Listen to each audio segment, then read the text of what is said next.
Senhor presidente, senhores e senhoras, colegas senadores,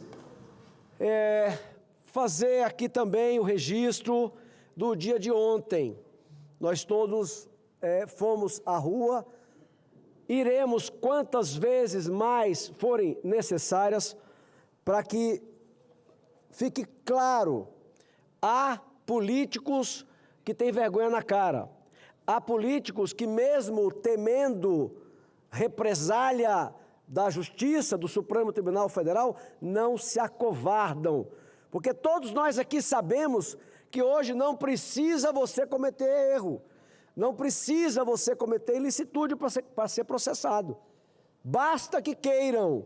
Cria-se uma narrativa, afinal de contas, o homem que ficou 28 anos na Câmara, 4 na presidência, sem um escândalo de corrupção, está preso por quase 30 anos, por um crime que não cometeu. E nós, que estamos na CPMI do INSS, ali é mais uma prova.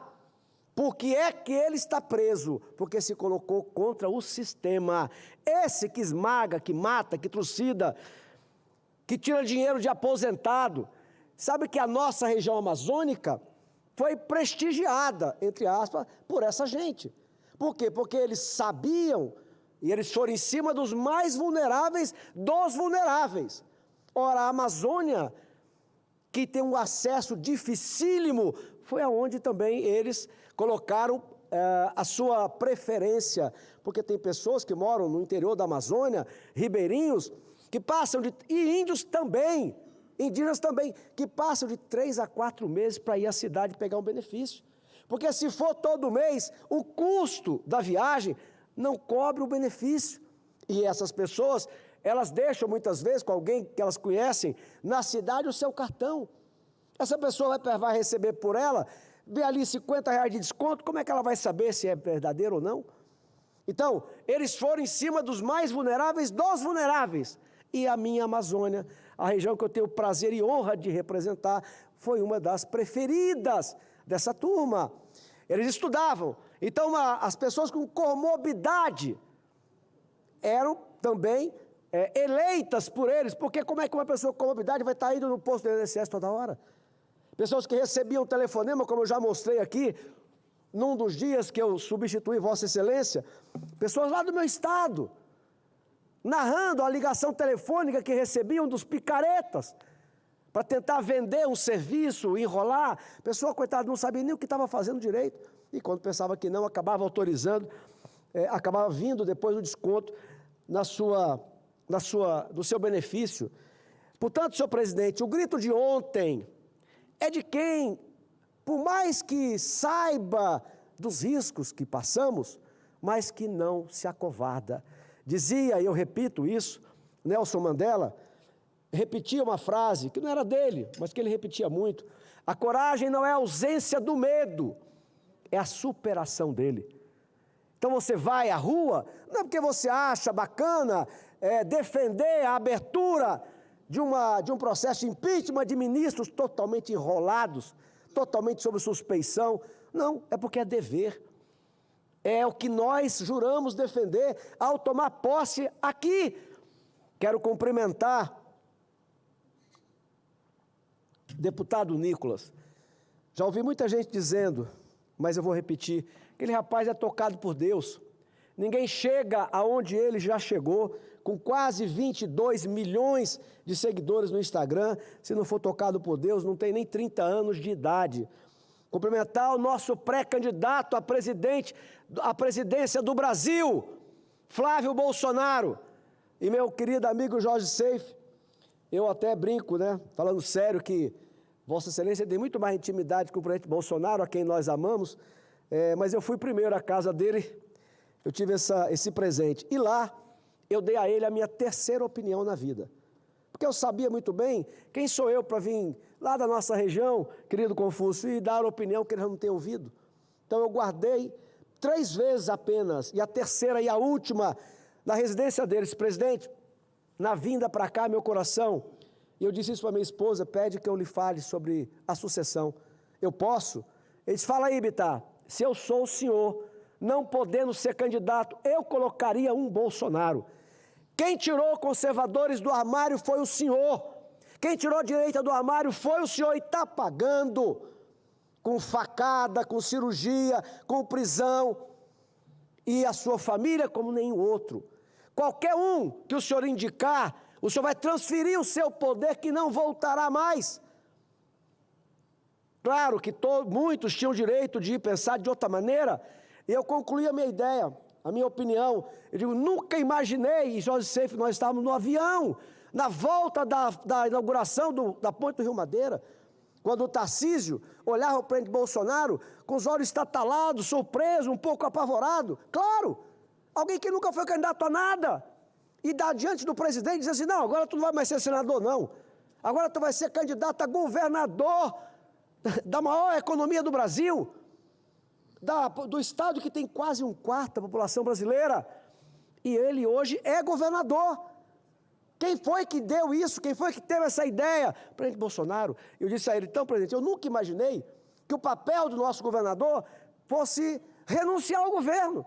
Vamos arriscar o governo do estado de São Paulo, quando nós temos outras opções? Não. O papel do governador Tarcísio, altamente competente e preparado, é governar São Paulo, estar à frente do comando do país, do estado, na reeleição e nos garantir o palanque no maior colégio eleitoral do Brasil. Eu fico muito feliz com a decisão. Eu disse aqui, lá no meu estado, querido Acre, eu sempre digo, ninguém vota em mim enganado. Divergência é normal, não tem problema. Quando começou o 5º governo desta turma de degenerados, começou gente se vendendo, se bandeando, gente que se elegeu com o Bolsonaro, gente que disse na campanha, eu sou o único candidato, a única candidata do presidente Bolsonaro, começou a se bandear. Para não ser confundido, eu disse bem ali, ó, eu quero deixar claro, isso era começo de 2023, março, abril, no máximo, eu quero deixar claro aqui, não me confundam, divirjam de mim, não apoiem minhas ideias, não tem problema, mas saibam onde eu estou, e eu quero anunciar de novo que eu estou no mesmo lugar. O meu líder continua sendo Jair Messias Bolsonaro. Está gravado. Se por alguma coisa acontecer, ele não for candidato, o meu será quem ele indicar. Quando eu estou no interior do estado, fico sabendo da notícia que o presidente Bolsonaro passou para o seu primogênito, isso é bíblico, essa missão. Eu só procurei saber se não era fake news, porque hoje você tem que dar uma conferidazinha. Peguei o vídeo da época, coloquei, e ao terminar o vídeo de março, abril de 23, eu disse, então, como eu disse no começo do 5º mandato dessa turma, eu estou aqui para dizer que o meu nome é o nome dele, é o nome do presidente do Flávio Bolsonaro. E está aí as pesquisas. É natural, eu não estou criticando aqui a falta de ânimo de alguns, não. É natural, não é crime que outras pessoas da direita legítima, honestos, sinceros, bem-intencionados, imaginavam outras alternativas à direita, é normal. Mas isso já passou, acabou. A primeira reunião com a bancada foi boa, a segunda foi top, todo mundo animado, bancada de deputados federais, de senadores, governadores, todo mundo. Hoje não há mais nada. Aqueles que pensavam diferente, é um direito de outras opções, estamos todos na mesma linha. Quem vai acabar com essa pouca vergonha chama-se Flávio Bolsonaro. Nós vamos fazer muito para eleger o presidente do Brasil e o presidente desta casa, para devolver o Brasil aos brasileiros. Pois bem, senhor presidente, registrado o dia 1º. Agora, essa semana, ela começa muito mais alegre, né? Hoje, o mundo livre comemora. Hoje, os que defendem a democracia, a liberdade, estão comemorando. Menos um tirano no planeta, menos uma ditadura no planeta que financiava terrorismo. Todo mundo sabe disso. A esquerda, né, disse Olavo de Carvalho, toda teoria revolucionária é uma doença mental. E porque é uma doença. Como é que a esquerda, que diz que defende mulher, apoia uma desgraça daquela, rapaz? Não. Como é que a esquerda, que diz defensora do movimento dos homossexuais, Como é que defende um treco daquele que enforca gay? Já era Cuba, sim, mas agora esse é o atual. Como é que defende um regime que, quando o Ayatollah Khomeini acha que uma mulher cometeu crime, se ela for virgem, primeiro estupra. E a esquerda se calou o tempo inteiro com isso. E agora ou se solidariza, ou faz crítica a Israel e aos Estados Unidos, que teriam cometido um exagero. Exagero coisa nenhuma. E o Irã se preparava para ter bomba nuclear. Eles já estão invadindo os direitos de outros povos há quanto tempo? Financiando o Hezbollah, financiando o Hamas, que mata, sequestra criança, mulher. A última resistência lá dentro do Irã, eles mataram milhares de pessoas, jovens, mulheres. Cadê as feministas da esquerda, rapaz? Mataram mulheres porque tiraram a roupa que eles acham que não pode tirar, aquela indumentária. Esse é o regime. Olha que lado que fica Lula, olha que lado que fica a esquerda, mas não é uma novidade. Isso não é um fato isolado, pelo amor de Deus. Isso é assim a vida inteira. Ficou do lado do Fidel, 20% dos cubanos foram embora de Cuba, arriscando a vida, rapaz, naquelas embarcações, porque não querem ficar. Estão matando cachorro a grito, como diria meu saudoso pai. Não tem dinheiro para nada, é uma miséria.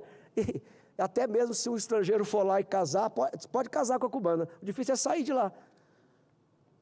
Regime como a da Venezuela, também 20% de venezuelanos fugiram do país, fugiram da fome, da miséria, da perseguição. Portanto, senhor presidente, hoje, essa semana, o mundo livre, democrático, ele respira mais aliviado, ele respira um pouco mais em paz. Aliás, eu dizia, para algumas pessoas, amigos do Acre, eu digo, rapaz, se você quiser, amigos que são homossexuais, e são meus amigos, eu dizia a eles o seguinte: se tu quiser fazer uma passeata gay, tu vai fazer no Irã? Não. Sabe onde é que pode fazer lá? O único lugar que pode fazer é em Israel.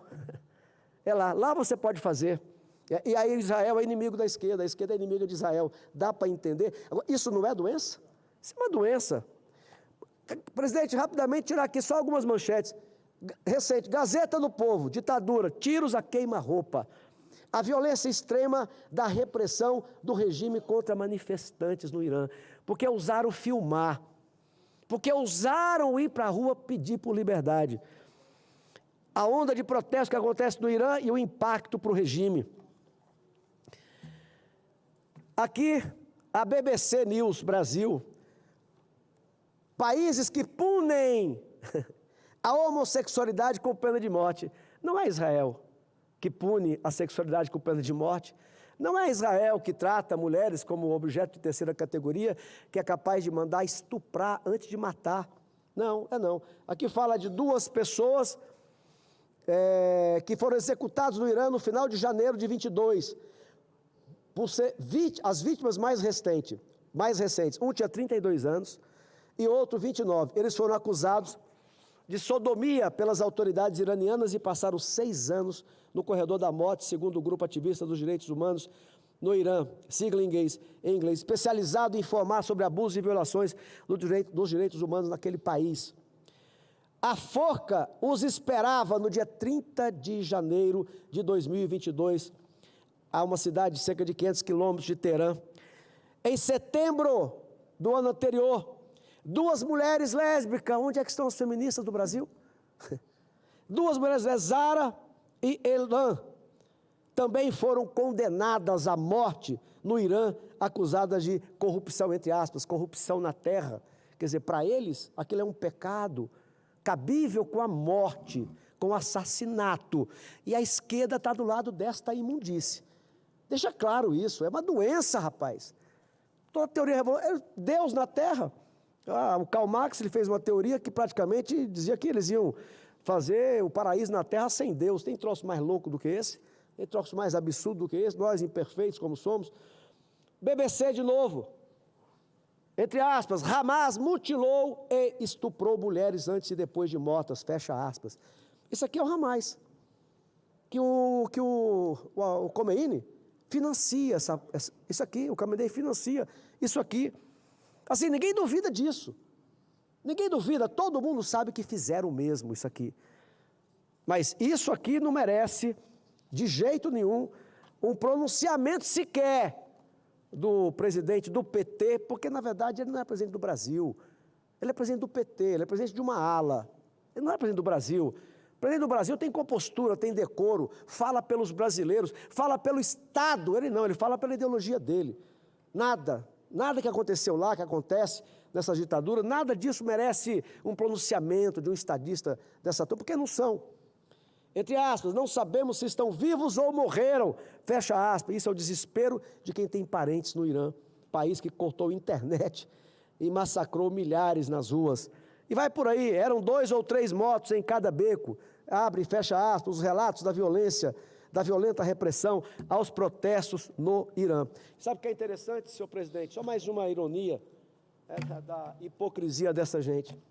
Diz que o Donald Trump está ultrapassando os limites do seu poder, que ele não deveria, né, ter pegado o narcoterrorista que fez com que a Venezuela virasse um narco-estado. Os Estados Unidos não podia, não, os caras jogam dinheiro, financiam o terrorismo, financiam o narcotráfico, mas ninguém pode fazer nada. Onde é que narcotráfico tem limite territorial? Não tem limite territorial, então claro e evidente que isso é um assunto que ultrapassa as fronteiras. Pois bem, mas aí critica, né, o presidente dos Estados Unidos. Agora, mais uma vez, às vezes mais ou menos velado ou não, hipocritamente, critica aquilo que o Donald Trump com Israel está fazendo. Mas quando Obama invadiu um país, mandou prender e matar, a ordem era mata e joga fora o corpo, que é para não ter ninguém venerando essa coisa. Osama Bin Laden. Vocês sabiam, amigos, irmãos que estão nos assistindo, que o governo do Barack Obama, durante os 8 anos, foram 8 anos de guerra, de intervenção dele, mas a esquerda nunca falou nada, sempre se calou. Qual a diferença do Irã com o Bin Laden? Tudo terrorista, mas como o Obama, metido a ser progressista, foi ele que invadiu, vou repetir, é para sumir com o cadáver, é para matar e sumir com o cadáver. Ninguém falou nada. A esquerda se calou. Agora, se fosse o Obama, que desse um jeito no Khamenei, também ninguém ia falar nada. Mas como não é, então essa é a hipocrisia. Mais do que isso, senhor presidente, isso para mim, uma das coisas. Quando eu li o Olavo de Carvalho dizendo que era uma doença mental, toda a teoria revolucionária, eu achei um certo exagero. Mas depois eu fui refletir sobre aquilo, não, é verdade. Eu lembro um colega nosso, ali na CPMI, já vou terminar, senhor presidente, ou não estudou muito essa coisa dos comunistas, da esquerda, ou é ingênuo, né? Não sei. Mas dizendo o seguinte, não, tem gente ruim e boa em todo lado. Quem afirma isso, Jorge Seif, não sabe o que está enfrentando. Claro que você tem nos partidos, nos governos, ovelhas que se despreendem, claro que tem. Mas como método de ação, assaltar o Estado, fazer coletivamente tudo, apoiar ditador, narcoterrorista, roubar, matar, tudo, para chegar ao poder, e lá estando, não medir consequência de nada, aí só tem um grupo. Essa é a esquerda. Eu digo sempre na CPMI, quando Vossa Excelência me dá o prazer de lhe substituir, não é coincidência, é método, é DNA. Eu dizia, encerro, em Cuba ninguém é mais ladrão do que Fidel foi. Sabe por quê? Porque ele roubou a ilha inteira. A ilha inteira era dele, como é que alguém vai roubar mais do que ele? Então, é método, é DNA. A esquerda, para chegar ao poder, para ficar lá, ela faz qualquer coisa. Não sabe o que é moral, não sabe o que é decoro, não sabe o que é ética. A ética que a esquerda guarda é com os seus. Disciplina que ela guarda é para obedecer o Lula, mas a população brasileira, ou os países em que elas chegam, penam, como todos, sem exceção. Muito obrigado, senhor presidente. Bem, ouvimos aí o senador Márcio Bittar, do PL do Estado do Acre. Eu vou, aqui na ordem seria, eu usaria a palavra agora, mas eu vou permutar com o Jorge. Depois você fica aqui, eu faço meu pronunciamento, tá? Então, eu vou passar a palavra para o senador Jorge Seif, do PL de Santa Catarina. Senhor presidente.